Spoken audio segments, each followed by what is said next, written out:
But the really big thing that's happened, the really big strategic story here, is that from the mid-1990s, China went through a series of tipping points where it began to import resources and energy from the rest of the world, initially in relatively small quantities, and then in bigger and bigger quantities, to going through tipping points where in many cases, like oil or iron ore, it became the biggest importer, the world's biggest net importer of these commodities.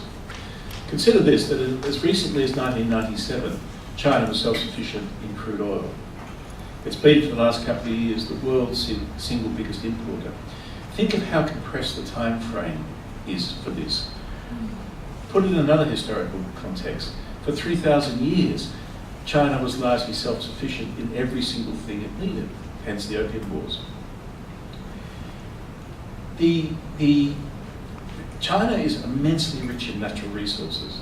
The problem is that there's just a lot of them, but there's a lot of Chinese. And that didn't matter so much when they were really poor. But when income started to rise from the mid-1990s and then accelerated in the first decade of the current century, China found itself having to turn to international markets to supply itself with everything it needs to survive, essentially. And regime stability depends on economic growth.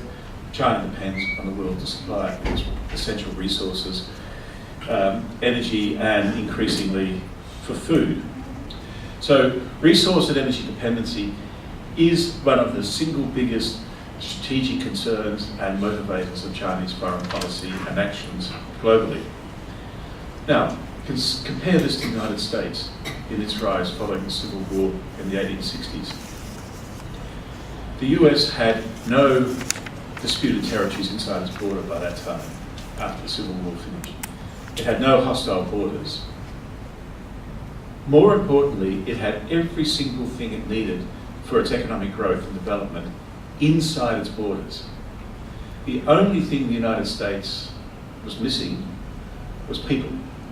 And it sucked in people trained at someone else's expense from Europe in vast numbers. And that's the US growth story.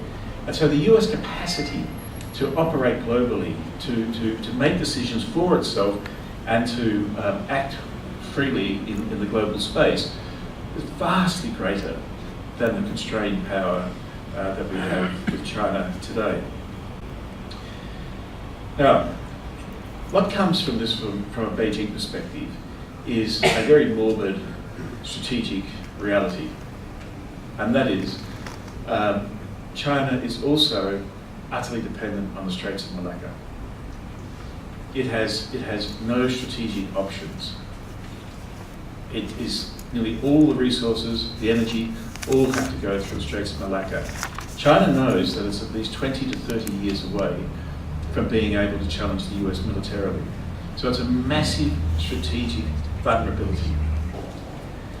And what we see in a very interesting, terrible sort of convoluted language, as often happens with the Chinese leadership, but a very well, nevertheless, articulated strategy to end the strategic dependence of the Straits of Malacca, the strategic vulnerability of the Straits of Malacca, and that is Xi Jinping's One Belt, One Road, or the new Silk Road strategy.